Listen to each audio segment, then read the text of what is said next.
Friends, welcome to Manas academy. आप सभी का स्वागत है। Political science unit number 2, topic number 5, western political thinker में थिंकर नंबर 5 है। हॉब्स का लेक्चर नंबर 1 लेकर के मैं नीरज आप लोगों के बीच में हाजिर हो चुका हूँ। तबीयत थोड़ी नासाज है, इसलिए बोलने में शायद वो ऊर्जा नहीं होगी, लेकिन कंटेंट हम फुल और जैसा हम क्वालिटी देते हैं वही देने की पूरी कोशिश करूंगा। चलिए शुरुआत करते हैं। सबसे पहले हमारे सिलेबस का एक झलक देख लेते हैं। It's political science unit number 2, आप लोगों को पता है। कन्फ्यूशियस हम देख चुके हैं, प्लेटो कर चुके हैं, एरिस्टोटल हो चुका है, मैकियावेली हो चुका है। Now it's time to cover the Hobbes. हॉब्स, लॉक, रूसो, ये तीन एक साथ आते हैं। उसके बाद में हेगल है, Mary Wollstonecraft, J S Mill, Karl Marx. Because time taking अगला थिंकर है कार्ल मार्क्स। देन आफ्टर बाकी तो कोई विशेष, ग्रामसी भी थोड़ा टाइम ले सकता है, otherwise Hannah Arendt, friends, Fanon, Mao Zedong, John Rawls भी थोड़ा सा कंपैरेटिवली, बाकी छोटे छोटे थिंकर हैं।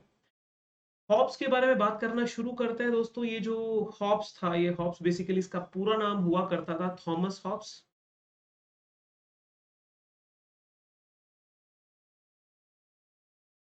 थॉमस हॉब्स की कहानी हम लोग समझेंगे। साथियों, एक बैकग्राउंड जान लीजिए। थॉमस हॉब्स जो एक थिंकर था, थॉमस हॉब्स कहाँ था? फर्स्ट ऑफ ऑल, इंग्लैंड कहिए या यूके कहिए, यूनाइटेड किंगडम में ये हुआ था। और यूनाइटेड किंगडम का ये एक मेन प्रमुख विचारक था। मैकियावेली को आपने देखा, मैकियावेली इटालियन थिंकर था। हॉब्स जो है वो ब्रिटिश थिंकर है, इंग्लिश थिंकर है, यूनाइटेड किंगडम का थिंकर है। तो थॉमस हॉब्स को समझे उसके पहले इसके कुछ बेसिक बैकग्राउंड पे थोड़ी सी नजर डालेंगे। दोस्तों, जिस समय इसका जन्म हुआ था वो साल था 1588, 1588। और 1588 वो पीरियड था जिस समय इंग्लैंड में बहुत सारे चेंजेस हो रहे थे। यानी राजतंत्र जाने को था, लोकतंत्र आने को था, मोनार्किज्म और डेमोक्रेसी के अंदर उठापटक मची हुई थी कि कौन जीतेगा कौन हारेगा। वो टाइम का दौर के अंदर इंग्लैंड की कंडीशंस काफी कमजोर हो चुकी थी। उसके कुछ समय पहले स्पेन की नौसेना ने भी इंग्लैंड पे अटैक किया था, जिससे कि माहौल काफी गर्दिश में था, नेगेटिव था। और मतलब लोगों के अंदर एक टेंशन का माहौल था, आखिर में इंग्लैंड का होगा क्या। तो जिस माहौल में हॉब्स पैदा हुआ, उस माहौल में तनाव था, एक स्ट्रेस था। इसीलिए ये बोलता है कि fear is my twin brother. मतलब जो भय है वो तो मेरा जुड़वा भाई है। ये सवाल अपने आप में बनता है कि भय को जुड़वा भाई कौन सा थिंकर कहता है? वो है हॉब्स। अब हॉब्स ने क्या थिंकिंग दी, इसके अंदर आप मैकियावेली की कुछ झलक आपको देखने को मिलेगी। दोस्तों, ध्यान से यूं समझे कि जो मैकियावेली था, मैकियावेली ने अपने थिंकिंग प्रोसेस में आके ऑटोक्रेसी की बात की, पूर्ण सत्तावाद की बात की। पूर्ण सत्तावाद कैसा? डेमोक्रेटिक ऑटोक्रेसी नहीं, मोनार्किज्म। यानी बेसिकली वो एक तानाशाही राजतंत्र की बात करता था।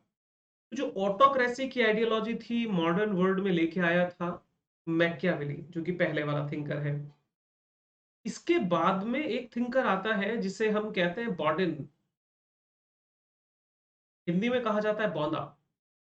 बौंदा वो थिंकर था जिसने की सॉवरेनिटी की थ्योरी दी थी। इसे हम कहते हैं संप्रभुता। सॉवरेनिटी की थ्योरी देने वाला बॉडेन हो गया। बॉडेन ने क्या किया, इस सॉवरेनिटी को, की जो विचारधारा को सामने रखा। सॉवरेनिटी के ऊपर इसने कुछ रिस्ट्रिक्शंस लगाए, जिससे वो कहता है मॉरल रिस्ट्रिक्शंस, यानी नैतिक प्रतिबंध। ध्यान से समझिएगा चरण कैसे बढ़ रहे हैं। यानी जो राजा की सत्ता होगी, जो राज्य की संप्रभुता होगी, उस पर कुछ नैतिक प्रतिबंध होने चाहिए। अब दोस्तों, होता क्या है कि इसी विचारधारा को, यानी ऑटोक्रेसी वाला एलिमेंट ले लिया, यहां सॉवरेनिटी वाला एलिमेंट हुआ, और हॉब्स का दिमाग दूसरी दिशा में चलने लगा। हॉब्स ने क्या किया, जो मैकियावेली का थॉट था ऑटोक्रेसी वाला, वो उठाया। और जो बॉडेन का थॉट था सॉवरेनिटी वाला, उसको यहां इसने पिक कर लिया। सॉवरेनिटी में से इसने चेंज क्या किया, सॉवरेनिटी में से मोरल रिस्ट्रिक्शंस यानी नैतिक प्रतिबंधों को भी हटा दिया। इसका मतलब इसकी जो थ्योरी हो गई वो ऑटोक्रेटिक सॉवरेनिटी की थ्योरी हो गई, जिसे हम कहते हैं एब्सोल्यूट सॉवरेनिटी या आत्यंतिक संप्रभुता। आत्यंतिक संप्रभुता। बैकग्राउंड पूरा समझते चलिएगा, पूरा थिंकर बहुत शॉर्ट एंड स्वीट में क्लियर हो जाएगा। इसने एब्सोल्यूट सॉवरेनिटी की बात कह दी। क्यों? क्योंकि मैकियावेली का थॉट भी मतलब एक तरह से मार्केट में अवेलेबल था। बॉर्डिन कह ही रहा था सॉवरेनिटी के बारे में। तो बात ये होगी कि सर एक बात बताइए, जो बौद्धा कहता था सॉवरेनिटी विद मॉरल रेस्ट्रिक्शंस, इसने चेंज करके आखिर में ऐसा था क्या? देखो, यूनाइटेड किंगडम की जो कंडीशन थी, यूनाइटेड किंगडम की कंडीशन को देख करके उसने सोचा कि मेरे देश में मोनार्किज्म होना चाहिए। क्या होना चाहिए? मोनार्किज्म। बेसिकली मोनार्किज्म का सपोर्टर रहा है, ध्यान रखिएगा। लेकिन जब मोनार्किज्म जाने को हुआ तो उसको ये समझ में आ गया कि राज्य जो बनाए, यानी जो बेसिकली हम स्टेट बनाए, वो स्टेट के पास में आत्यंतिक संप्रभुता होनी चाहिए। इस बात में अभी आपको मैं डिटेल में समझाऊंगा कि वो मोनार्किज्म को क्यों चाहता था, क्या रीजन था, सारी बातें समझ में आएंगी। आत्यंतिक संप्रभुता यानी एब्सोल्यूट सॉवरेनिटी उसके पास में होनी चाहिए। When I'm using the word absolute sovereignty, इसका मतलब ये है कि राज्य इज सर्वे सर्वा, राज्य के पास सब कुछ होना चाहिए। अब क्या है, ये एक ऐसा थिंकर रहा है जो खुद द्वंद्वों से, डायलेक्शन से, कॉन्ट्राडिक्शन से भरपूर है। अब आप जब इसको देखेंगे कि भी राज्य कोई आत्यंतिक संप्रभुता देना चाहता है, होल सोल राज्य को बना देना चाहता है, तो आपको ये समझ में आएगा कि सर हो सकता है ये सोशलिस्ट थिंकर हो। राज्य को सर्वे सर्वा बना रहा है तो वो तो समाजवाद में होता है। लेकिन सर, हॉब्स के विचारों में उदारवाद भी दिखेगा, हॉब्स के विचार में व्यक्तिवाद भी दिखेगा, हॉब्स के विचार में यूटिलिटेरियनिज्म, उपयोगितावाद भी दिखेगा, और हॉब्स की नजर में तानाशाही, डिक्टेटरशिप भी दिखेगी। हॉब्स के सामने आप देखेंगे तो आप इसको ऑटोक्रेसी भी कह सकते हैं। क्यों भाई? क्योंकि इसने आत्यंतिक संप्रभुता की बात की, राज्य को लेके भी राज्य के पास में ऑटोक्रेटिक सॉवरेनिटी होनी चाहिए। अब इन सब बातों को लेकर के इसने अपना आइडिया रखा, जिसके सेंटर के अंदर राज्य की एक आत्यंतिक संप्रभुता वास करती है। अब मैं एक चरण आगे चल के इसका मैं आपको जनरल इंट्रोडक्शन देता हूं। मतलब हॉब्स का जनरल इंट्रोडक्शन आप देखिए और समझिए। दोस्तों, 5 अप्रैल 5 अप्रैल 1588 को इसका बर्थ होता है। इनका जन्म होता है 5 अप्रैल 1988, 1588। जन्म का प्लेस अगर देखा जाए तो इसे कहा जाता है मेलमसबरी।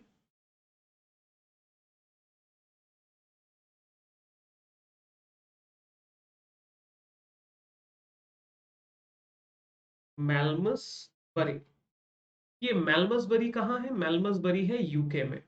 इनका साहब जन्म हुआ, डेथ जब हम लिखेंगे वो एंड में लिखेंगे, तो मेलमसबरी में इनका जन्म हो जाता है। डेथ वैसे जो इनकी हुई थी उसका नाम है डैरी डैरी बेयर, आई थिंक इसका नाम क्या है, देखो, डर्बिशायर। डर्बिशायर में इनका डेथ हुई थी। अ, और वहां उसके पहले तक की जो कहानी है वो हम देखते हैं। दोस्तों, इसका जन्म होने के बाद में इसका जो बचपन था, बचपन बड़ा एक स्ट्रेस के माहौल में बीता। ठीक है, तनावपूर्ण जीवन था। और इसके बचपन के टाइम में यूके का एक किंग हुआ करता था, नाम था उसका जेम्स फर्स्ट। नाम ध्यान रखिएगा। जेम्स फर्स्ट के काल तक आते आते इंग्लैंड की सोसाइटी में मान्यता बैठ चुकी थी कि भाई जो स्टेट है, स्टेट के अंदर तो मोनार्किज्म नहीं चलेगा, यानी जो राजतंत्र है उसको बहुत ज्यादा हम जगह नहीं देंगे, तो मोनार्किज्म नहीं चलेगा। लेकिन जेम्स फर्स्ट जो था वो बेसिकली ऑटोक्रेटिक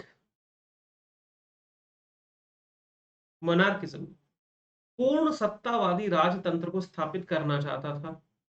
ठीक है सर। तो इसका अपना जेम्स फर्स्ट का एक अलग ही रोल चल रहा था, वो तानाशाही शासन स्टैब्लिश करना चाह रहा था। दूसरी तरफ वहां की जो एक आम जनता थी, वो लोग चाहते थे भाई अब तो डेमोक्रेसी आनी चाहिए, पार्लियामेंट को सॉवरेनिटी मिलनी चाहिए। इस समय जब ये संघर्ष चल रहा था, और जब हॉब्स 15 साल का था, कितने साल का सर? 15 ईयर्स का जब हॉब्स था, तो उस टाइम आकर के यूनाइटेड किंगडम के अंदर, माय डियर फ्रेंड्स, एक रिवॉल्यूशन का माहौल बन गया। इस समय हॉब्स की आयु देखिए 15 साल। तो ये वो उम्र होती है जिसके जिसके आसपास में बच्चे के माइंड पे सराउंडिंग एटमॉस्फेयर का इन्फ्लुएंस सबसे ज्यादा होता है। आप इस बात से एग्री करेंगे? तो यहाँ पे बात होगी। अब 1642 से लेकर के ये जान लीजिएगा 1688, ये सवाल बहुत इंपॉर्टेंट बनता है। इस समय क्या हुआ था, एक ग्लोरियस रिवॉल्यूशन ऑफ इंग्लैंड हुई थी। ग्लोरियस रिवॉल्यूशन ऑफ इंग्लैंड, ये ग्लोरियस रिवॉल्यूशन ऑफ इंग्लैंड क्या थी, इसे क्या कहा जाएगा, इंग्लैंड की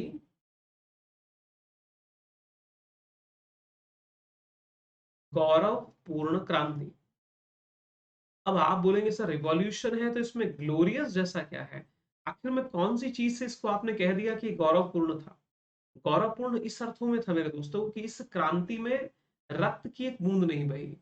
यहाँ पे ये ब्लडेड रिवॉल्यूशन नहीं था, यहाँ पे जो कुछ हुआ शांति से हुआ, लेकिन एक स्ट्रेस का एटमॉस्फेयर तो था ही। अब देखो ये जो ग्लोरियस रिवॉल्यूशन हुई वहां पे हुआ क्या, जेम्स फर्स्ट के परिवार में एक लड़की थी, उसका नाम हुआ करता था मैरी सेकंड। ध्यान से सुनना सर इस नाम को, मैरी सेकंड। और मैरी सेकंड का हस्बैंड, मैरी सेकंड का जो पति था, उसका नाम था विलियम। क्या नाम था, विलियम। तो विलियम सेकंड नाम था इसका, विलियम सेकंड। तो मैरी जो थी, मैरी सेकंड, ये राज परिवार से थी, रॉयल फैमिली से थी। इसकी रॉयल फैमिली जेम्स फर्स्ट वाले वंश के अंदर ये थी, और विलियम सेकंड इसका पति था। ठीक है। तो वहां पे हुआ क्या कि जो वहां की जो लोग संसद बनाना चाहते थे, जो पार्लियामेंट बनाना चाहते थे, उन लोगों ने अप्रोच किया, किसे अप्रोच किया, उन्होंने डायरेक्टली अप्रोच किया मैरी सेकंड को। उन्होंने अप्रोच किया my dear friends Mary second को। ये लीजिए, मैरी सेकंड के पास गए। उन्होंने कहा भाई मैरी सेकंड तुम एक काम करो, हम तुम्हें क्राउन बनाते हैं, क्राउन तुम्हें देते हैं, यानी तुम ब्रिटेन की महारानी बनो, इंग्लैंड की, तुम्हारे पति की हेल्प लो, शासन चलाओ, और अब जो सॉवरेनिटी है वो हम अपने हाथ में ले लेंगे।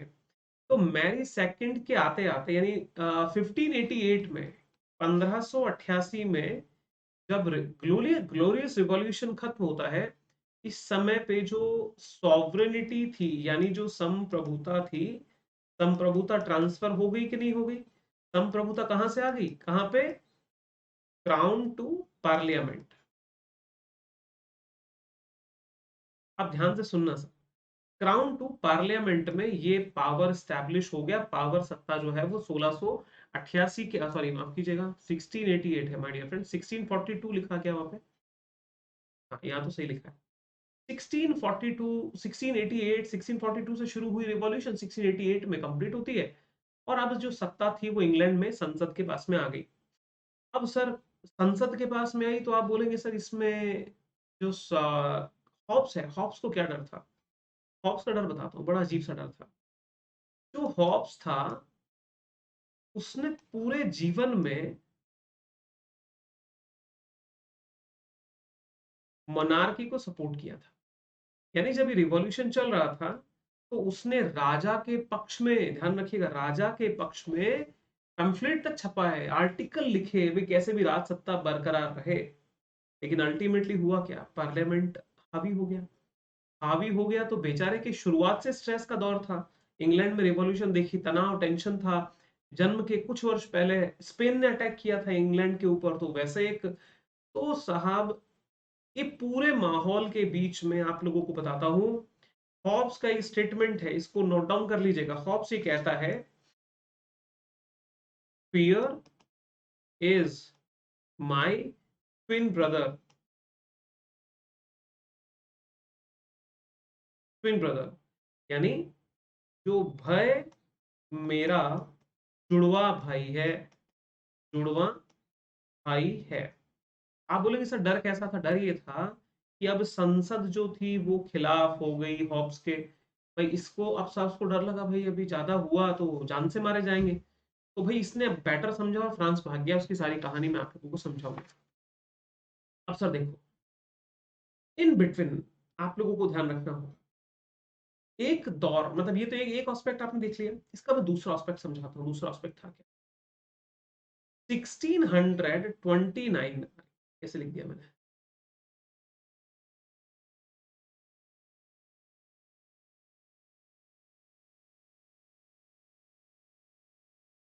1629 से लेकर के 1631, ये 2 साल के लिए जो हॉब्स था ना,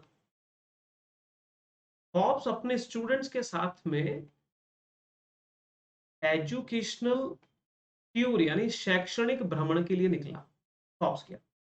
अब जब शैक्षणिक भ्रमण के लिए निकला तो हॉब्स के हाथ में जो यूक्लिड, आपने नाम सुना होगा, नाम इसको लिख भी लीजिएगा, EUCLID, क्या नाम है, यूक्लिड। अब ये यूक्लिड कौन था? यूक्लिड बेसिकली एक जियोमेट्रिक एक्सपर्ट था। जियोमेट्री किसे कहते हैं? रेखा गणित कहते हैं शायद जियोमेट्री को, रेखा गणित। अब सर ये जो जब ज्योमेट्री का जो राइटर था यूक्लिड, यूक्लिड के इन्फ्लुएंस में आया। इन्फ्लुएंस में आने का मतलब से कुछ बुक्स पढ़ी। अब पढ़ने के बाद में इसका दिमाग घूम गया, उसने लगा कि यार दुनिया में हर चीज में साइंस हो सकती है, दुनिया के हर चीज में मैथमेटिकली एक कैलकुलेटिव काम कर सकते हैं। तो इसी यूक्लिड से प्रभावित होके, ध्यान ही रखिएगा, ने क्या किया कि जो ज्योमेट्री थी, इस ज्योमेट्री का यूज करने का प्लान किया और इसने 2 सब्जेक्ट चुन लिए। साइकोलॉजी, यानी एक विषय इसने चुना मनोविज्ञान, और दूसरा सब्जेक्ट इसने चुना पॉलिटिकल साइंस, यानी राजनीतिक दर्शन बेसिकली इस समय कहा जाता था। आपको समझाने के लिए लिख रहा हूं, यानी राजनीति शास्त्र हम कह सकते हैं इस समय, विज्ञान तो नहीं था बट ठीक है समझने के लिए। तो इन 2 सब्जेक्ट में सर इसने कोशिश क्या की कि जो साइंटिफिक अप्रोच पे चीजों को एनालाइज किया जाए, लाइक मैथमेटिक्स की, मैथमेटिक्स 1+1 = 2 होना है तो कंफर्म है। तो सोचा कि यार कुछ क्या वैज्ञानिक प्रिंसिपल, क्या साइंटिफिक प्रिंसिपल हम निकाल सकते हैं। तो साइकोलॉजी में क्या किया, हमारा विषय नहीं है, हमारा सब्जेक्ट शुरू होता है पॉलिटिकल साइंस से, कि पॉलिटिकल साइंस में उसने आखिर में ऐसा कौन सा काम किया। तो देखिए, हॉब्स जो है, हॉब्स ने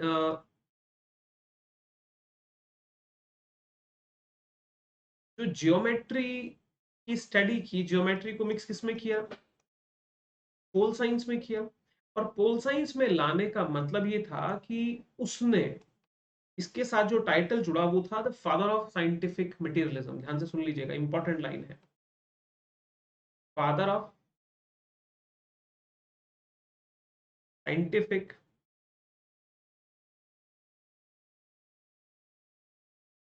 मटेरियलिज्म, यानी वैज्ञानिक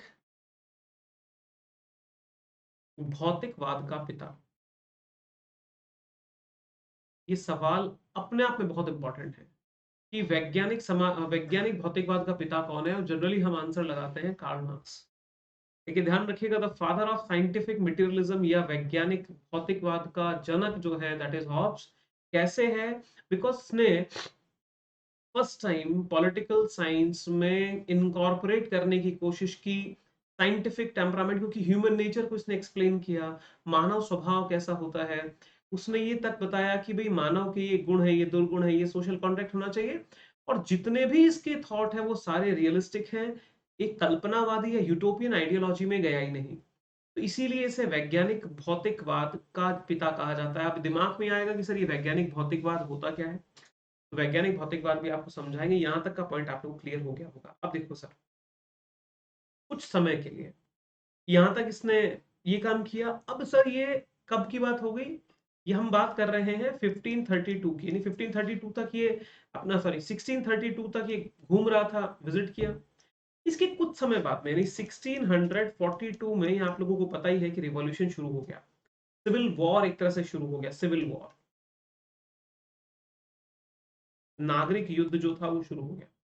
इस समय में हुआ क्या कि बहुत सारे जो मनार्की के सपोर्टर थे, उनको वहां के जो पार्लियामेंट जहां जहां शासन में आती जा रही थी, उनको पकड़ पकड़ के जेल में डालना शुरू किया। अब जब यहाँ सिविल वॉर शुरू हुआ और जो मनार्किज्म के सपोर्टर थे वो कहाँ जा रहे थे? जेल जा रहे थे। अब ये बोला कि बाबा जी जेल ना जाएंगे, सब कुछ करा लो, जेल में मत भेजो। अब जेल जाने के डर से इसने सोचा कि भैया बहुत बढ़िया होगा, फ्रांस चलो। कहाँ चलने की बात हुई माय डियर फ्रेंड्स? फ्रांस चलने की बात हुई। अब यहाँ पे फ्रांस में आ गया। अब ध्यान से सुनना, जब फ्रांस में इसने क्या कुछ काम हुआ और क्या काम यहाँ पे इसने कंप्लीट किए। तो फ्रांस ही आ गया। कहाँ पे आया? फ्रांस में। अब इसकी यात्रा कहाँ से कहाँ हो गई? England to France. क्यों? डर के कारण ही तो आया, इसीलिए इसको भय का शिशु कहा जाता है। ठीक है ना? अब भय का शिशु है हॉब्स, ये भय इसके मन में व्याप्त है। तो सर आगे देखो, अब ये फ्रांस आया। फ्रांस आने के बाद में ये एक तरह से आप ये मानिए कि हम्म, वन। तो फ्रांस से पहुंचा। फ्रांस के अंदर ये 11 ईयर्स, 11 साल तक रहा। अब सर जब ये फ्रांस में 11 साल तक था, एक तरह से बाहर की लाइफ जी रहा था, इसी फ्रांस की धरती पर हॉब्स ने लेवाइथन की रचना करी। इसे कई जगह लेवियाथन भी लिखते हैं, याद रखिएगा। लेवियाथन या लेवाइथन, जो भी आप प्रोनाउंसिएशन करें। लेवाइथन की रचना होती है फ्रांस में। ईयर वाज 1651, 1651 में लेवाइथन की रचना हो गई। अब दोस्तों ये लेवाइथन क्या हो गया, कई बार मतलब बोलते हैं ना कि गले की माला फांसी का फंदा बन जाती है। लेवाइथन कहीं ना कहीं परेशानी का कारण हो गई, किसके लिए? हॉब्स के लिए। क्योंकि लेवाइथन में हॉब्स ने जो बातें की वो बड़ी कड़वी की। अब कड़वी करने का कारण क्या था? देखो, इसका ये थोड़ा सा डरा हुआ भी था और एक मजबूत शासन भी चाहता था। अब इसने 3 एलिमेंट निकाले अपने लेवाइथन में, जिन चीजों का इसने विरोध किया। सबसे पहला तो ये विरोध करता है divine rights of the king. यानी 3 चीजों का विरोध की बात हो रही है। राजा के दैवीय अधिकारों का इसने लेवाइथन में विरोध कर दिया। अब जब राजा के दैवीय अधिकारों का विरोध कर रहा है, इसका मतलब ये है कि कहीं ना कहीं ये राज्य को एक नियंत्रण में भी रखना चाहता है। ये स्टेट को परमानेंट नहीं भी मानता। बात समझ रहे हैं? दैवीय अधिकार हो तो राजा तो सुप्रीम हो जाएगा। अब सर ये डिवाइन राइट, अब जब इसने ये बात कह दी कि भाई राजा के दैवीय अधिकार नहीं होंगे, तो जिस मोनार्किज्म को ये सपोर्ट करता था, जहां के लोग हॉब्स को थोड़ा सा पोलाइटली देखते थे कि यार ये जो पार्लियामेंटेरियन है, यानी जो डेमोक्रेटिक लोग हैं, वो तो हॉब्स के ऑलरेडी दुश्मन है, तो कम से कम इसका हम सपोर्ट करें। तो लेकिन जब से इसने लेवाइथन में लिख दिया कि राजा के तो दैवीय अधिकार ही नहीं होंगे, और उधर बेचारा James first, James second, James fourth, ये इसी कोशिश में लगे रह गए अपनी उम्र में कि राजा के दैवीय अधिकार स्टैब्लिश किए जाए। कि राजा तो आज भी है, क्राउन तो आज भी है इंग्लैंड में, लेकिन उन्हें डिवाइन राइट्स की थ्योरी नहीं है। तो साहब इसने सबसे पहला तो डिवाइन राइट्स की थ्योरी को नहीं माना। तो राजा जो थे, यानी जो मोनार्किस्ट थे, किंग थे, वो इसके विरोध में आ गए। अच्छा, दूसरा इसने क्या कर दिया? इसने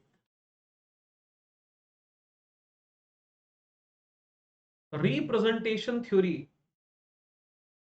प्रतिनिधित्व के सिद्धांत को भी नहीं माना।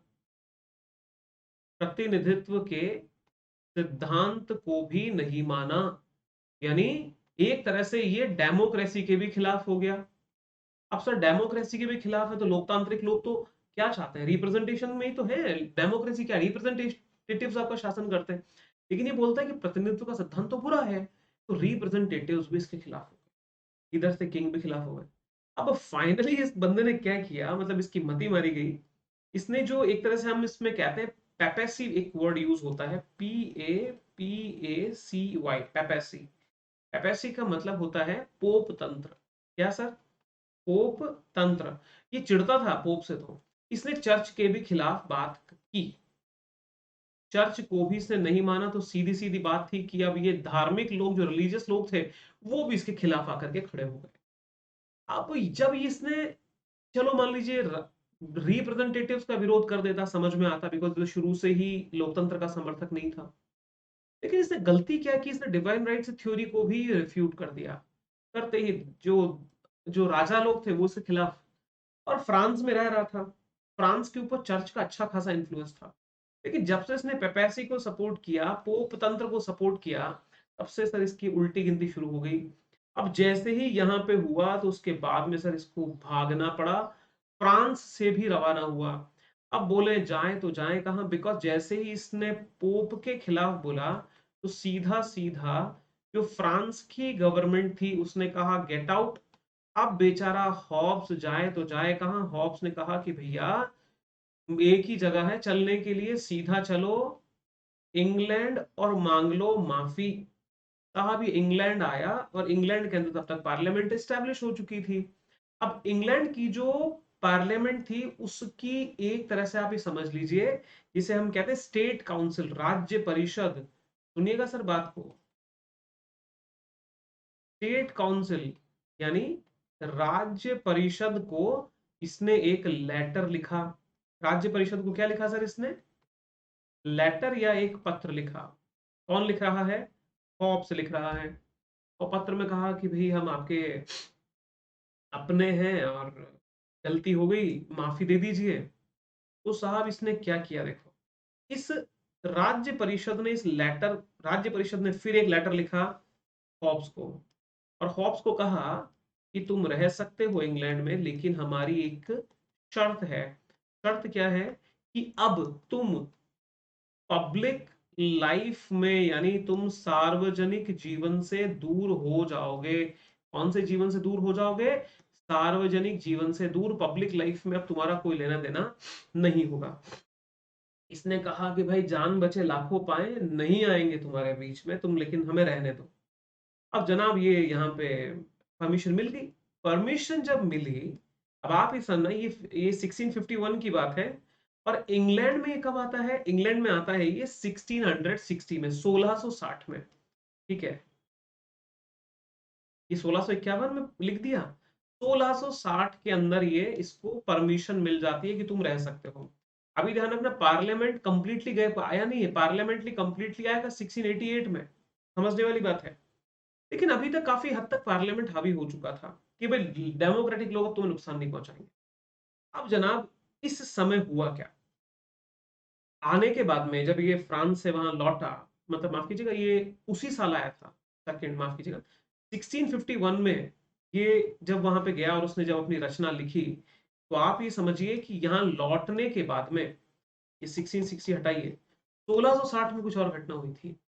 1660, जैसे कि मैंने आपको बताया कि अभी तक मोनार्किज्म खत्म नहीं हुआ था। 1660 के अंदर होता क्या है कि यूनाइटेड किंगडम में एक बार फिर से मोनार्किज्म पावर में आ गया, यानी फिर से राजतंत्र पावर में आ गया।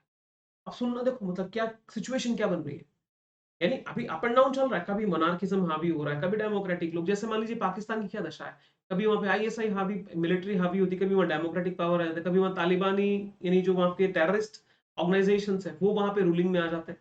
तो इस समय 1660 में मोनार्किज्म यानी राजतंत्र फिर से पावर में आया। अब जैसे ही राजतंत्र पावर में आया, ये आकर के बोला यार पहले तो उनसे माफी मांगी, अब इनसे माफी मांगो। इनसे माफी मांग के बोला भाई मैं तुम्हारे राज दरबार में रहना चाहता हूं, तुम्हारा सहयोग करना चाहता हूं। क्यों? कि अंदर की आत्मा तो राजतंत्र के साथ थी। अब स्वामी राजतंत्र में आ गया, राजतंत्र के पक्ष में बोलना, प्रचार करना धमाके से शुरू किया। अब बोलते ना कि ज्यादा दिन इसकी गाड़ी चल नहीं पाई, और इसी समय कुछ दिनों के बाद में वापस से मोनार्किज्म गया। और मोनार्किज्म के जाते ही चुपचाप, मतलब अब तो इसके वो बोलते ना कि पैर की जमीन नहीं थी, बेचारा चुपचाप अपने हाउस में, अपने होम, अपने घर चला गया। और बाकी के जीवन के 20 साल इस बंदे ने, 20 ईयर्स तक आगे तक सिर्फ इसने राइटिंग की, स्टडी की, लेखन पठन का काम किया। और फाइनली 4 दिसंबर 4 दिसंबर 1679, 1679 को सर एंड मैम इसकी क्या हो जाती है, कि डेथ हो जाती है, मृत्यु हो जाती है। और इसकी जो मृत्यु हुई थी वो डर्बीशायर में, क्या कहेंगे, डर्बीशायर। डर्बीशायर में सर इसकी डेथ हो गई। Derbyshire is also in United kingdom. अब डर्बीशायर में इसकी डेथ हुई और 4 दिसंबर 1679 को ये खत्म हो गया। अब आप देखो इसके विचारों में कितना उठा पटक यहाँ पे मचा हुआ था और क्या क्या इसकी लाइफ में नहीं हुआ। अब देखो, अब इसकी मृत्यु, मतलब ये तो मैंने जनरल इंट्रोडक्शन आपको दे दिया हॉब्स की पूरी कहानी का, तो काफी हद तक एक ओवरव्यू आपके माइंड में बन चुका। गाइस, इसके बारे में जो एक टर्म हमने थोड़ी देर पहले यूज किया था, दैट वाज साइंटिफिक मटेरियलिज्म। ये क्या होता है साइंटिफिक मटेरियलिज्म? बहुत बार सुना है ना। इसे हम क्या कहेंगे? वैज्ञानिक भौतिकवाद। एक बहुत सरल भाषा में समझाऊंगा, अदरवाइज इसकी डेफिनेशंस तो बहुत मुश्किल मुश्किल है, बट हम उतने टेक्निकल नहीं होंगे। सिंपल एक अंडरस्टैंडिंग हमारी बन जाए कि शब्द नया ना लगे, शब्द को पढ़ के लगे भी हाँ हम इसके बारे में कुछ परिचित हैं। बहुत सिंपल सी बात है। इसने क्या किया कि जो पॉलिटिकल साइंस थी, पॉलिटिकल साइंस में अपने जो भी आइडियाज थे, इसके जो विचार थे, उनकी कुछ विशेषताएं बनाई। फर्स्ट ऑफ ऑल उनको लॉजिकल किया, यानी उनको तर्कपूर्ण बनाया। उसको ऐसा नहीं कि चलो सोच लिया, जैसे भी दार्शनिक राजा होना चाहिए, होना चाहिए नहीं, ठीक नहीं। यानी कुल मिलाकर के वो पहले वो नहीं, स्पेसिफिक टू जनरल की तरफ चलने वाली बात है जो एरिस्टोटल करता था। पहले समाज की स्टडी करो फिर मूल मुद्दे पे आओ। तो हर बात को लॉजिकल ये कहता था। लॉजिकल के साथ में साइंटिफिक, साइंटिफिक को हिंदी में कहेंगे वैज्ञानिक तर्कों के आधार पे काम करता था। वैज्ञानिक तर्क किसे कहते हैं? देखिए, साइंटिफिक होने का मतलब ये होता है कि इट इज एप्लीकेबल एवरीवेयर, जो सबके लिए समान होते हैं। जैसे मान लीजिए ये पेन है, ये पेन मैं चलाऊं या ये पेन आप चलाएं, राइटिंग हमारी वेरी हो सकती है लेकिन लिखा जाएगा। अगर मैंने येलो कलर चूज किया तो येलो कलर आएगा, ये साइंटिफिक बात है। पॉलिटिकल साइंस में कोई भी विचार हो साइंटिफिक होना चाहिए, इसने कोशिश की। और सीधी सीधी बात, इसने जो किया वो प्रैक्टिकल यानी प्रायोगिक अप्रोच अपनाई, एक प्रैक्टिकल अप्रोच को अपनाया और इसके आधार पर इसने अपने सिद्धांत दिए। इन सिद्धांतों के आधार पर ही कहा गया कि इसे ही साइंटिफिक मटेरियलिज्म कहते हैं। भौतिकवाद का मतलब यह है कि दुनिया की व्याख्या करना, यानी दुनिया भौतिक दुनिया है, मेटेरियलिज्म यानी मेटलिस्टिक सोसाइटी है, भौतिकवादी दर्शन है, तो उसमें विज्ञान कैसे डाला जाए, यही वैज्ञानिक भौतिकवाद होता है बहुत इजी भाषा में। यानी कुल मिलाकर के पॉलिटिकल साइंस को पॉलिटिकल साइंस बनाने वाला हॉब्स है। ये लॉजिकल भी है, साइंटिफिक है और प्रैक्टिकल अप्रोच के साथ में इसने काम किया। और ये तो मैं बता ही चुका हूं कि कैसे मैकियावेली की आइडियोलॉजी को कैरी फॉरवर्ड करने वाले में एक बॉर्डन आता है, और बॉर्डन और मैकियावेली को मिक्स करके इसने एक अपना एक ऑथेंटिक आइडिया देने की कोशिश की। दोस्तों, अब देखिए, अब इसके हम आइडियोलॉजी, इसकी विचारधारा को समझते हैं। जो हॉब्स महोदय हैं, हॉब्स के विचार अलग अलग चीजों को लेके अलग अलग बने हुए हैं। जिसमें हम सबसे पहले कहें कि भाई हॉब्स ने ह्यूमन नेचर के बारे में क्या कहा।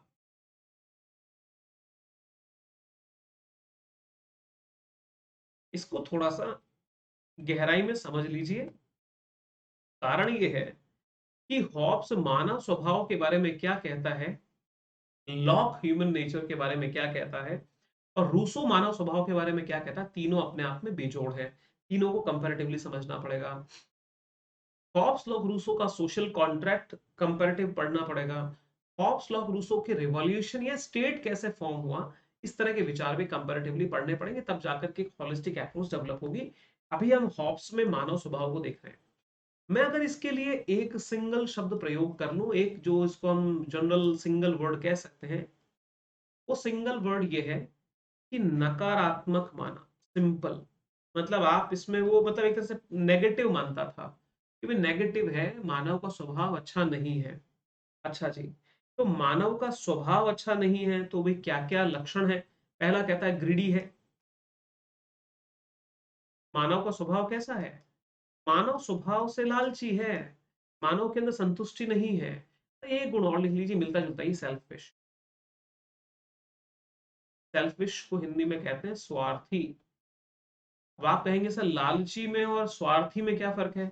अभी इतना डिटेल तो मुझे भी नहीं पता, लेकिन अलग अलग शब्द लिखे होते हैं, आप समझ लो, मतलब लालची और स्वार्थी, ग्रीडी और सेल्फिश।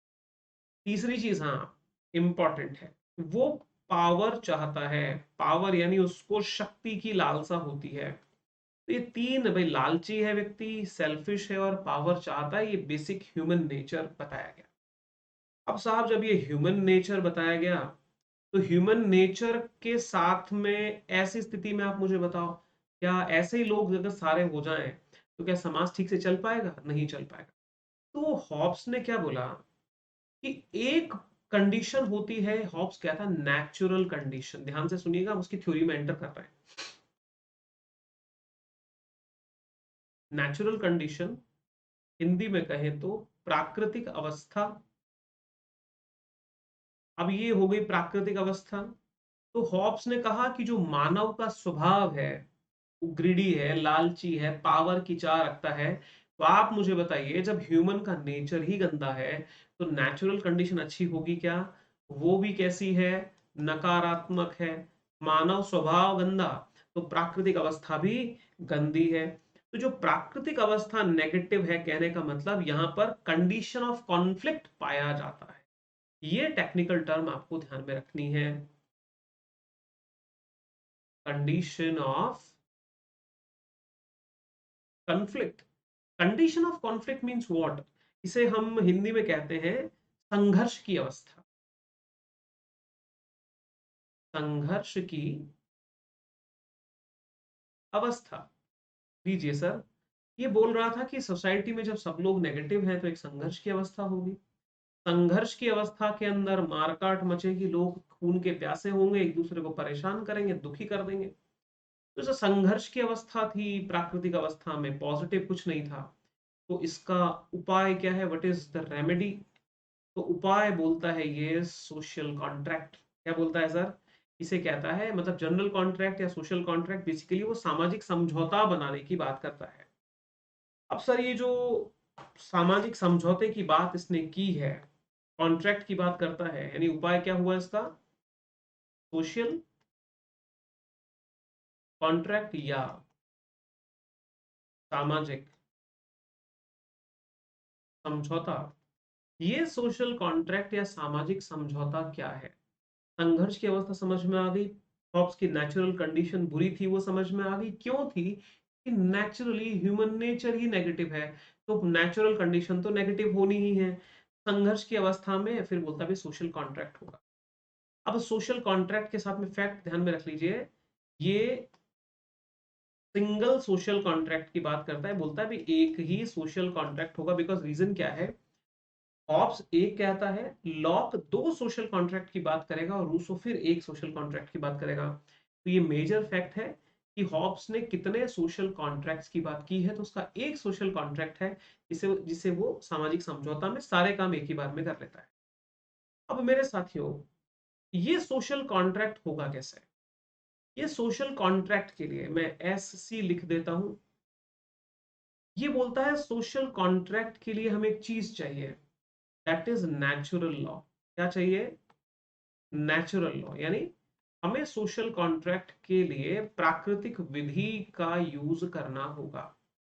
अब आप कहेंगे सर नेचुरल कंडीशन बुरी थी तो नेचुरल लॉ भी बुरा होना चाहिए? ऐसा नहीं है। हॉब्स कहता है कि जो ह्यूमन विजडम है,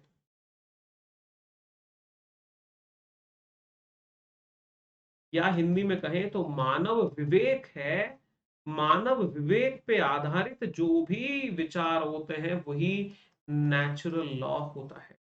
यानी इसमें शुद्धता होती है, प्योरिटी होती है। अब आप कहेंगे सर ये कैसे पॉसिबल है? भाई देखो, सारे तो निकम्मे हो नहीं सकते।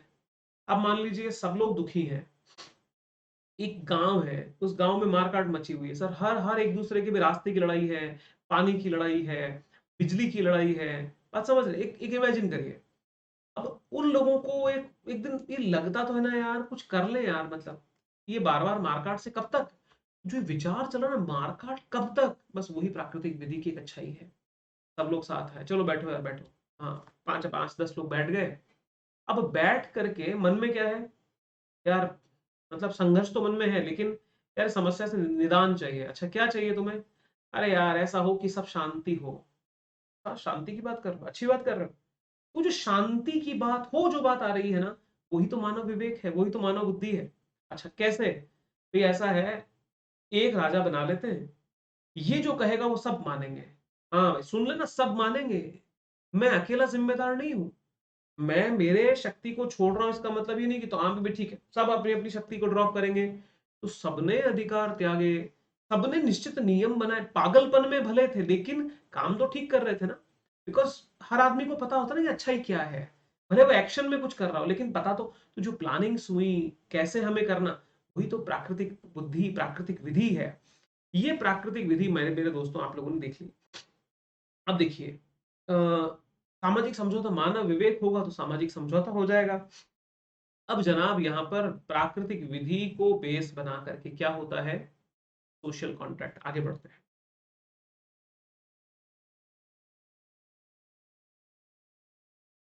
इसको आधार बना करके मेरे साथियों सामाजिक समझौते का माहौल बनता है।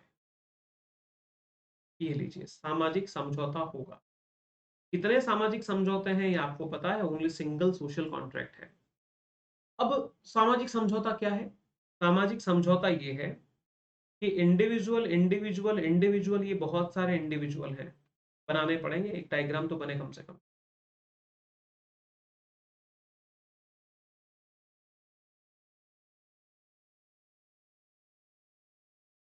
ये लीजिए, ये इतने सारे लोग हैं, इन्होंने मिलकर के कहा कि लीजिए जी हमने एक समाज बना लिया। अब समाज में कैसे बन रहा सोशल कॉन्ट्रैक्ट, एग्जाम्पल से ही समझ में आएगा, रटने से कुछ समझ में नहीं आएगा। कहा कि भाई ये जो ये शख्स है ना, इस शख्स को हम बना रहे हैं हमारा किंग, ये होगा हमारा राजा। ओके, राजा है तो मतलब ये है कि ये जो आदेश देगा वो सबको मानना पड़ेगा। अब इसमें हुआ क्या, ये सोशल कॉन्ट्रैक्ट के माध्यम से राजा बना, इसका मतलब राजा इज इक्वल टू व्हाट, राजा इज इक्वल टू स्टेट और द गवर्नमेंट। तो यानी ये जो थिंकर है ना हॉब्स, ये राजा में, सरकार में या राज्य में कोई भेद नहीं करता है, कहता है state is government, government is king, king is state, state is king, इन तीनों एक है, कोई भेद नहीं है।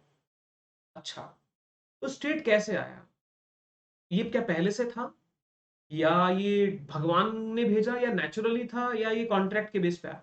सर कॉन्ट्रैक्ट के बेस पे आया। जब ये कॉन्ट्रैक्ट के बेस पे आया तो कुल मिलाकर के यहाँ पे क्या कहानी हो गई, इसने मशीनी, यानी इसको हम कहते हैं मैकेनिकल कॉन्सेप्ट। स्टेट का कौन सा कॉन्सेप्ट आया, ये जो लाइन बन रही है ना सर, अब यही संपूर्ण राज्य है, ये संपूर्ण राज्य बन गया। ये लीजिए, तो ये क्या बन गया, ये स्टेट बन गया।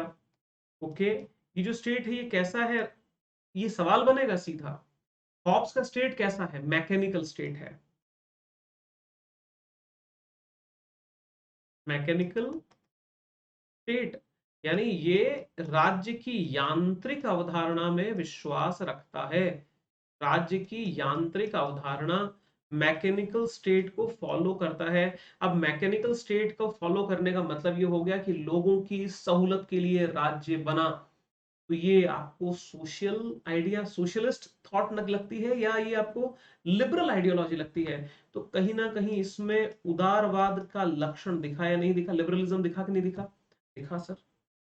राज्य किसके लिए है? State is for a human being, राज्य नागरिकों के लिए है, स्टेट इज अ मीन, राज्य एक माध्यम है। व्यक्ति जो है, that human being which are living in the state, these are the object, उद्देश्य वो हैं, यानी बड़े लोग हैं, राज्य पीछे है। तो राज्य एक यूज यूटिलिटी के लिए हो गया। तो यूटिलिटेरियन जो होते हैं, उपयोगितावादी, तो क्या उपयोगितावाद के दर्शन आपको हॉब्स के विचारों में नहीं होते? होते हैं। अब देखो कॉन्ट्राडिक्शन बता रहा हूं कितने सारे हैं सर। हाँ यांत्रिक अवधारणा हो गई, बिकॉज ये नेचुरल में या डिवाइन थ्योरी में बिलीव करता ही नहीं है, सोशल कॉन्ट्रैक्ट करा दिया, राजा को बना दिया। अब इसमें हुआ कैसे सोशल कॉन्ट्रैक्ट में, सभी ने अपने राइट्स का त्याग या सरेंडर किया, किया या नहीं किया? सिर्फ किसी एक ने नहीं किया, इन सब ने मिलके कहा कि अब हमें क्या करना है, हमें अपने अधिकारों को त्याग देना है। हॉब्स कहता है कि ये जो राजा होगा, ये राजा के पास में एब्सोल्यूट सॉवरेनिटी, यानी कहिए तो निरपेक्ष या आत्यांतिक संप्रभुता होगी। आत्यांतिक संप्रभुता वाला बना दिया, यानी एक तरह से इनडायरेक्टली कहें तो क्या इसने अपने राजा को ऑटोक्रेटिक नहीं बनाया? क्या इसने अपने राजा को एक सर्वसत्तावादी नहीं बनाया? बना दिया। तो ये वो व्यक्ति है जिसके दर्शन में लिबरलिज्म भी है, यूटिलिटेरियनिज्म भी है, इसके दर्शन में ऑटोक्रेसी भी है, डिक्टेटरशिप भी है। तो ये मिक्सअप है sir, bland of different thinking. तो ये ऑटोक्रेटिक साहब एक एस्टैब्लिश यहाँ पे हुआ। अब यहाँ पे जब इस्टेब्लिश यहाँ पे हुआ है, अब देखिए इसको स्टैब्लिश करने के बाद में तो समझौता जो हुआ, एग्रीमेंट किस तरह से हुआ कि सबने क्या किया कि एक एग्रीमेंट किया। एक ही एग्रीमेंट से आपकी तीन चीजें तैयार हुई। किंग तैयार हुई, किंग तैयार हुआ। किंग क्या है? एक तरह से गवर्नमेंट है, और गवर्नमेंट और ये सब मिलके एक यूनिट बनाते हैं जिसे हम क्या कहते हैं? स्टेट। तो हॉब्स की नजर में इन तीनों में कोई भेद ही नहीं है। तो हॉब्स की दृष्टि से अगर हम देखें तो एक एग्रीमेंट से एक चीज तैयार हुई, जिसे आप किंग कह लो, गवर्नमेंट कह लो, या स्टेट कह लो, या यूं कह लो कि एक ही एग्रीमेंट से किंग भी आया, गवर्नमेंट भी आई और स्टेट भी आया। ये तीनों काम साहब इसने कर दिए और अपनी अपनी शक्तियों को जो है वो इसने स्टैब्लिश करा दिया। अब देखिए ये जो राज्य बना, राज्य बनने के पहले हॉब्स कहता है कि अपनी जो प्राकृतिक विधि है, जो शुद्ध विवेक है, उसका इस्तेमाल कर लो। इसलिए यहां पर सबकी तो सहमति है, सबका तो कंसेंट है, सबकी यानी एक तरह से आप ये समझिए सबकी सहमति ली गई है, सबका साथ लिया गया है। सहमति प्लस सबकी शक्ति, पावर देखो, consent of all and the power of all. सबकी सहमति है, सबकी शक्ति का सरेंडर है, उसके बाद में राज्य बना। तो एक तरह से ये बहुत ज्यादा, जिसे हम कहते हैं ना, स्ट्रॉन्ग रीजन, ठोस विवेक का परिणाम है, आप समझ जाइएगा। तो ये सवाल अगर आता है कि जो हॉब्स का राज्य है वो क्या कैसा है, तो मैकेनिकल कॉन्सेप्ट तो है ही, लेकिन उसके पीछे कोई इलॉजिकल बातें नहीं है, ठोस विवेक है। इसीलिए तो साइंटिफिक मेटरलिज्म का इसको फादर कहा जाता है। इसे हर चीज के अंदर विज्ञान लगा है, मानव स्वभाव को एक्सप्लेन कर दिया। अब साहब देखिए, अब बात आई कि ये जो स्टेट बना, जो राज्य बना, राज्य को इसने एब्सोल्यूट सॉवरेनिटी दे दी, और एब्सोल्यूट सॉवरेनिटी दी। अब इस एब्सोल्यूट का डिटर्मिनेशन, इसको थोड़ा सा हम एक्सप्लेन करें तो क्या बनेंगे, वो ये होगा कि हॉब्स के थिंकिंग में किसी भी प्रकार का प्रतिबंध, किसी भी प्रकार का रिस्ट्रिक्शन सॉवरेनिटी पे नहीं है, यानी वो 100% फ्री कर देता है। तो सारी ये तो ऑटोक्रेटिक बातें हमारे सामने आ गई, बात समझ रहे हैं, ऑटोक्रेटिक बातें सामने आ गई। और इसके अंदर आप व्यक्तिवाद के लक्षण देख चुके हैं, आप इसमें उपयोगितावाद के लक्षण देख चुके हैं, इसके अंदर आपने सोशल कॉन्ट्रैक्ट की वाली थ्योरी देख के मैकेनिकल स्टेट वाली थ्योरी आपने देख ली। एग्रीमेंट करा रहा है, राजा को सॉवरेनिटी दे रहा है, उसमें एब्सोल्यूट सॉवरेनिटी, यानी एक तरह से वो टोटलिटेरियन और यूटिलिटेरियन, एक विरोधी विचारों का एक कॉन्सेप्ट साथ में लेके चला है। आगे देखिए, अब जो संप्रभु है, सॉवरेन है, ये कहता है सॉवरेन ने कोई ऑर्डर दिया, ध्यान से सुनिएगा सर, सॉवरेन ने क्या दे दिया? कोई आदेश दे दिया। सॉवरेन का आदेश ही कानून है, यानी कानून की अलग से कोई सत्ता नहीं है। ये कौन सी बात हो गई? जाके जोड़ के देखिए प्लेटो के राजा से। प्लेटो का राजा विधि, विधि के ऊपर अलग से बात नहीं किया, ठीक है, विधि के ऊपर बहुत अलग से बात नहीं किया। इसका कहने का मतलब सिंपल इतना है कि यहाँ पे ना तो कोई डिफरेंसेस स्टेट में, गवर्नमेंट में या सोसाइटी में, और दूसरी बात यह है कि संप्रभु जो आदेश दे दे वही कानून है। क्यों? क्योंकि जो हॉब्स का जो स्टेट है, या जो हॉब्स का किंग है, वो पूर्ण सत्तावादी है। क्या है सर, है कि नहीं है, मुझे बताइए। पूर्ण सत्तावादी है कि नहीं है? एब्सोल्यूट पावर रखता है, ऑटोक्रेटिक पावर रखता है कि नहीं है? यस सर, पावर तो रखता है। अब देखिए, इससे पूछा कि भाई अब एक बात बताओ, मतलब हॉब्स एक बात बताइए, स्टेट में तुमने कहा कि स्टेट, गवर्नमेंट और किंग में कोई डिफरेंस नहीं, तो गवर्नमेंट के रूप में कोई डिफरेंस करोगे, क्लासिफिकेशन? कहा कि कोई क्लासिफिकेशन नहीं। जैसा भी होता ना, एग्जीक्यूटिव अलग होती है, जुडिशियरी अलग होती है, लेजिस्लेटिव अलग होती है। इसने कहा जो है वो राजा है, राजा ही सब कुछ है। तो पूर्ण सत्तावाद में ये तो आप लोग अपने आप समझ जाएंगे कि गवर्नमेंट का कोई क्लासिफिकेशन हो ही नहीं सकता। तो ये इतना बेहतरीन थिंकिंग तरीके से इसने अपना विचार सर यहाँ पे रख दी है। आपको एक बात बताता हूं, एक सेबाइन सेबाइन का एक कोटेशन जो एग्जाम में पूछा गया है वो लिख लीजिए। सेबाइन क्या कहता है? सेबाइन कहता है कि जो सॉवरेनिटी है, यानी जो संप्रभुता है जिसके बारे में हॉब्स बात करता है, that is nothing but A imaginary corporate, यानी काल्पनिक निगम। अभी समझाता हूं सर ये होता क्या है।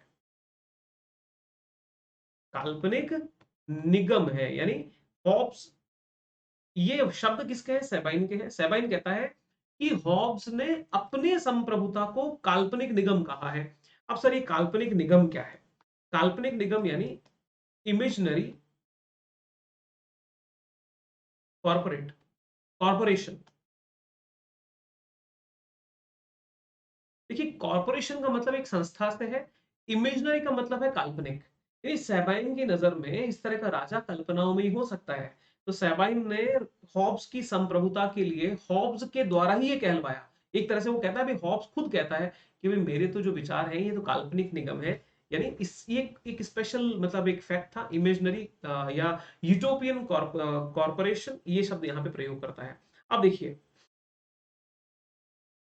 पूछा गया कि भाई हॉब्स महोदय आप अब ये हमें बताओ कि ये जो पब्लिक है, जो सब जानती है, पब्लिक ने क्या किया? सोशल कॉन्ट्रैक्ट किया, सोशल कॉन्ट्रैक्ट करके स्टेट बना दिया। ठीक है, स्टेट को सॉवरेनिटी दे दी, संप्रभुता दे दी। और आप कहते हो कि भाई जो स्टेट का जो विचार है, संप्रभु का आदेश, सॉवरेन ने जो ऑर्डर दिया वही लॉ है, वही कानून है, समझ में आया। But what about the freedom? भाई स्वतंत्रता की कोई कहानी है क्या? क्योंकि ये जनता वही है जो तुम्हें लेकर के आई थी। तो क्या बोलता है, देखना कितनी गजब बात कहता है कि विधि का मौन रहना ही हम प्रभु स्वतंत्रता है। यानी जहां पर लॉ, अब लॉ क्या है, पहले लाइन पूरी करो फिर समझाता हूं। लॉ, जहां का लॉ का शांत रहना, लॉ का मौन रहना, कानून जहां पे चुप है, बस वहीं तक आपकी स्वतंत्रता है। अब लॉ कौन है? Law, every word of the sovereign is called law. संप्रभु का आदेश ही विधि है। अब इसका मतलब यह है कि जैसे मान लीजिए कि संप्रभु ने कोई आदेश दे दिया कि भाई ये रोड पर्टिकुलर ब्लॉक किया जाता है, आप दूसरा रास्ता से जाइए, ये रास्ते पे अभी जाना मना है। तो मना है तो ये विधि हो गई, आप यहां पे नहीं जा सकते। आपकी स्वतंत्रता अभी बरकरार है कि संप्रभु ने उस रास्ते को बंद नहीं किया। यानी फ्रीडम का नेगेटिव कॉन्सेप्ट है, जब तक किसी चीज के लिए मना न किया जाए तब तक आपको स्वतंत्रता रहेगी। जैसे हम बोले कि भाई नौकरी करने की, या मान लीजिए कि क्या सुसाइड करना क्राइम है? क्या व्यक्ति को आत्महत्या करने की स्वतंत्रता है? तो हॉब्स की नजर में क्या कहानी है कि जब तक तुम्हारी विधि मौन है, जहां पे तुम्हारा कानून चुप है, वो तुम्हारी स्वतंत्रता है। स्वतंत्रता आगे से तुमको संप्रभु नहीं देगा। जहां जहां उसको आपत्ति होगी बस वो रोक लगाएगा कि ये मत करो। कल को कह दे कि इसमें आपत्ति नहीं है, तुम वो काम करिए। तो कुल मिलाकर के विधि का मौन रहना ही स्वतंत्रता है। ये बहुत लिमिटेड स्वतंत्रता की बात करता है। यानी राजा को ऑटोक्रेटिक इतना बनाया है हॉब्स ने कि राजा जो कह दे उससे तिनका भर दाएं से बाएं नहीं होगा। मेरे दोस्तों ये कहानी है आपके हॉब्स की। इसके इर्द गिर्द बहुत सारी चीजें घूमती हैं। उनके बारे में हम आपसे, जैसे अब आपको क्या है ना कि बेसिक कॉन्सेप्ट जड़ से दिमाग में होना चाहिए। इसके बाद में आप कोई भी कॉन्सेप्ट पढ़ लीजिए, कोई बुक पढ़ लीजिए, कोई क्वेश्चन करिए, आपके माइंड में क्लिक चीजें हो जाएंगी, इसमें कोई शक नहीं है। तो हमने क्या देखा?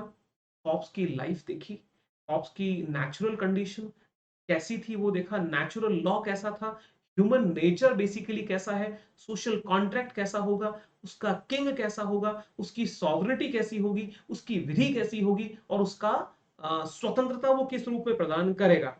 अब मेरे साथियों यहां पर ये जानना इंपॉर्टेंट है कि इंग्लैंड में इंग्लैंड की उस कंडीशन के बेस पर आया जब ये, तो सर इसकी इस विचार को एक समय नहीं, जो इसकी जो आपकी बुक है जिसे आप लेवियाथन कहते हैं, लेवियाथन को आपको पता है इसको जलाया गया था ऑक्सफोर्ड यूनिवर्सिटी में। ऑक्सफोर्ड में इसे जलाया गया था। क्यों, कारण क्या है यार, आप मुझे बताओ, इस लेवियाथन को कौन सपोर्ट करेगा? तीन तरह के लोग होंगे। या तो जो आपकी चाहते हैं धर्मतंत्र, ठीक है, यानी पेपेसी जो चाहते थे पोप तंत्र के सपोर्टर होंगे, या तो कोई डेमोक्रेसी का सपोर्टर होगा, या तो कोई सपोर्टर होगा किसका, मोनार्किज्म का। इसने मोनार्किज्म का विरोध ले लिया, राजा की दैवीय जो अधिकार है, डिवाइन राइट्स को रिफ्यूट करके। इसने रिप्रेजेंटेशन थ्योरी को रिफ्यूट करके लोकतंत्रवादियों से मोल ले लिया झगड़ा, और रहा सा पेपेक्रेसी यानी पोप तंत्र का विरोध करके। तो कुल मिलाकर के फैक्ट आप लोगों को ध्यान में रखना चाहिए। अब देखिए, ये यहां तक, बस कुछ और इसके बारे में विशेष और अब रह नहीं जाता है। एक फैक्ट और इंपॉर्टेंट फाइनल फैक्ट आप देख लें।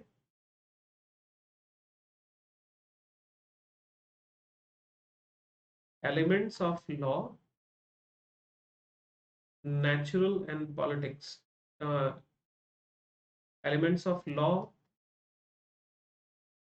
nature and politics. First text of Hobbes. Hobbes का पहला ग्रंथ है ये, पहली रचना क्या है? Elements of law, nature and politics. ये बुक इसने यहाँ पे लिखी है। तो हॉब्स के बारे में लगभग सारी कहानी क्लियर है। ध्यान रखना, मेजर फैक्ट है इसका कि इसका एक सोशल थ्योरी है, बिकॉज लॉ और रूसो पढ़ने के साथ में कॉम्प्रिहेंसिवली कवर हो जाएगा। उम्मीद है क्लास पसंद आई होगी। क्लास पसंद आई है तो आपसे सिर्फ एक रिक्वेस्ट है हमारी, कि जो भी स्टूडेंट हमारे साथ में लाइव पढ़ते हैं, आप प्लीज प्ले स्टोर पे जाकर के एक बेहतरीन सा कमेंट और अपनी 5 स्टार की रेटिंग, स्पेशली 1 2 3 4 और 5, आप रेटिंग हमें दें और हमारा एप्रिसिएशन, हमारा उत्साह बढ़ाएं। आपका कोर्स ऑन टाइम आप लोगों को मिलता रहेगा, ये मेरा विश्वास करिए। और आज तो मेरी हेल्थ भी थोड़ी सी डाउन है, but I am trying to best कि आप लोगों को बैक टू बैक सारे लेक्चर्स में प्रोवाइड करवा पाऊँ। तो आप लोगों का इंतजार रहेगा। और हाँ, जिन्होंने एक अच्छा कमेंट किया है बट स्टार 3 2 5 4 दिए, आई वुड रिक्वेस्ट कि आप अपने स्टार्स को अपडेट करके 5 स्टार करें। Thank you very much. क्या कहते हैं भाई, wish you very happy learning.